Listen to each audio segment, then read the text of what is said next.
एक लंबे समय पहले सिरिपुरम नामक एक सुंदर सा गांव था। उस गांव में रविंद्र और भरत नामक दो भाई रहते थे। वो दोनों खेती करके उनका जीवन बिताते थे। रविंद्र एक नेक इंसान था और वो सबकी मदद करता था, और भरत बहुत अभिमानी था। वो खेती करके आए हुए पैसों को बहुत ध्यान से बचाता था। एक दिन जब रविंद्र और भरत खेत की ओर बढ़ रहे थे, उन्हें बीच रास्ते में एक बूढ़ी औरत नीचे गिरे हुए दिखाई देती है। अरे बाप रे, बीच रास्ते में ये नीचे गिरी हुई है। शायद बेचारी को चक्कर आया हुआ होगा। चलो जाकर देखते हैं भाई। भैया, हमको उनसे क्या लेना देना, चलो जाकर हम अपनी काम पे लग जाते हैं। भरत, उस बूढ़ी औरत को ऐसे नीचे गिरे हुए देखकर भी तुम ऐसे कैसे कह सकते हो? तुम आओ या ना आओ, मैं तो जा रहा हूँ। ठीक है भैया, मैं भी आपके साथ आता हूँ। और ऐसे दोनों मिलकर उस बूढ़ी औरत के पास जाते हैं। उस बूढ़ी औरत को उठाने की कोशिश करने के बाद भी जब वो नहीं उठती है, तो दोनों भाई मिलकर उसे अस्पताल ले जाते हैं। और जब वो औरत कहती है कि उसका कोई नहीं है, तो उसकी सारे अस्पताल के खर्चे भी रविंद्र ही देता है। और भरत को ये सब बिल्कुल अच्छा नहीं लगता है। भैया, अगर आप हमेशा ऐसे अनजान लोगों के लिए पैसे खर्च करेंगे तो हमारे पास क्या बचेगा? बाद में जब हमें जरूरत रहेगी तो कुछ नहीं होगा हमारे पास। पैसे होकर भी अगर हम किसी की मदद नहीं कर पाए तो वो कौन सी जिंदगी है? अनजान लोगों की ऐसी मदद करके मुझे बहुत खुशी मिलती है। मेरे पास अगर पैसों की बारिश भी हो ना, मुझे इतना खुशी नहीं मिलेगा। इसीलिए तुम कुछ भी समझो, पर मैं अपना ये आदत नहीं बदलूंगा। ये कहने के बाद भरत उनके भैया के बातों के बारे में ही सोचते रहता है। इनके साथ रहूंगा तो मेरे बचत के सारे पैसे से खत्म हो जाएंगे। इसीलिए मुझे जल्द से जल्द शादी करके मेरे भैया के पास जाके इस जायदाद में आधा भाग पूछना ही होगा और यहाँ से दूर चले जाना होगा। ये फैसला करके भरत राधिका नामक एक लड़की से शादी करता है और उसके भैया के पास जाता है। भैया, मैं यहाँ से दूर चले जाना चाहता हूँ, इसीलिए जायदाद में आधे हिस्से के लिए मैं आपके पास आया हूँ। आप अगर दे दोगे तो मैं चला जाऊंगा। ठीक है भाई, तुम्हारी मर्जी। ये कह के उसके जायदाद में आधा हिस्सा उसके भाई को लिख देता है और भरत उसकी बीवी के साथ वहाँ से चले जाता है। उसके बाद रविंद्र भी उर्मिला नामक एक लड़की से शादी करके उसके पास मौजूद खेत में खेती करते हुए सबकी मदद करते हुए खुशी से जीते रहता है। ऐसे बहुत साल बीत जाते हैं। अचानक एक साल उसके पास मौजूद सारे पैसे खत्म हो जाते हैं और उसके पास खेती करने के लिए भी कोई पैसे बचे नहीं रहते हैं। इस कारण वो सोच में पड़ जाता है, इस साल तो मेरे पास खेती के लिए भी पैसे नहीं बचे, इसीलिए इस साल मुझे खेती नहीं करना चाहिए और खेत को ऐसे बस खाली रख देना चाहिए। ऐसे वो निराश होता है।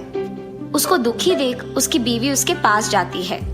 अरे, आप ऐसे दुखी क्यों हैं? उर्मिला, सारे पैसे खत्म हो गए, इसीलिए इस साल खेती किए बिना खेत को बस खाली रखना होगा। मेरे ही कारण सारे पैसे खत्म हो गए हैं और हमें ये सब भुगतना पड़ रहा है। एक साल खेत को खाली रखने में कुछ नहीं होगा जी। और वैसे भी आपने जो भी पैसे खर्च किए हैं वो तो किसी की मदद करने के लिए किए हैं। बेवजह तो आप पैसे कभी खर्च नहीं करते हैं। आप ऐसे निराश मत बैठिए, आपकी अच्छाई की वजह से आपका भला ही होगा। ये कह के वो वहाँ से चले जाती है।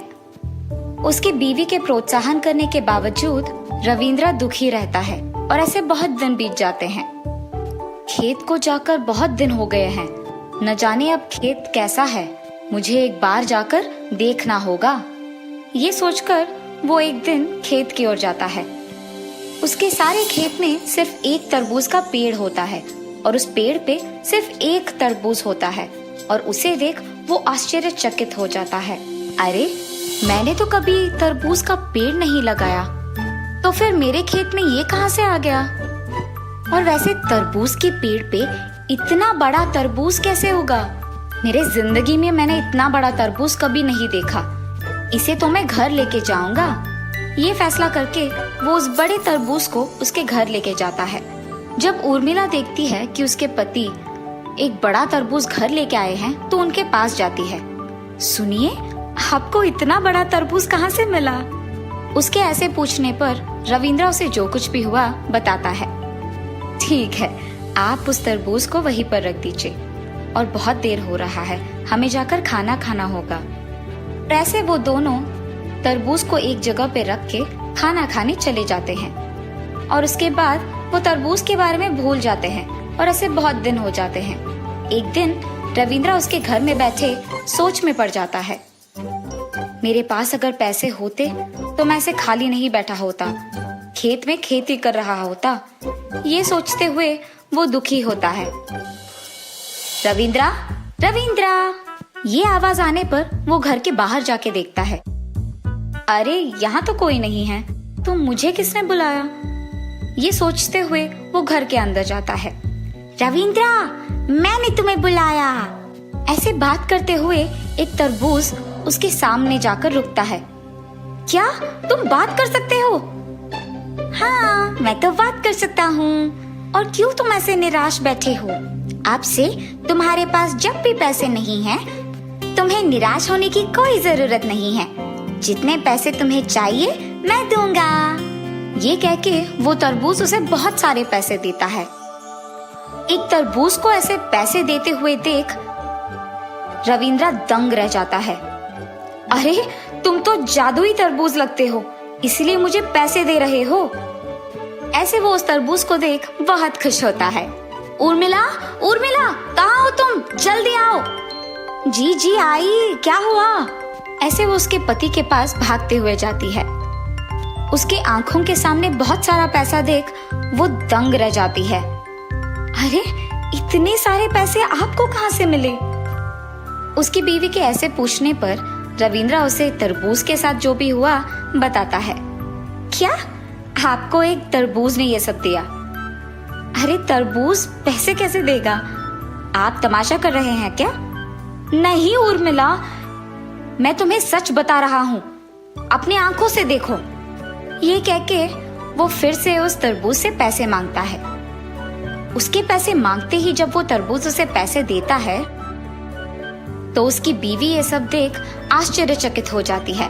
तब से पति पत्नी दोनों उनके पास मौजूद पैसे से घर खरीद के उसमें रहते हैं और उस तरबूज के मदद से गांव में सबकी मदद करते हुए खुशी से उनका जीवन बिताते हैं।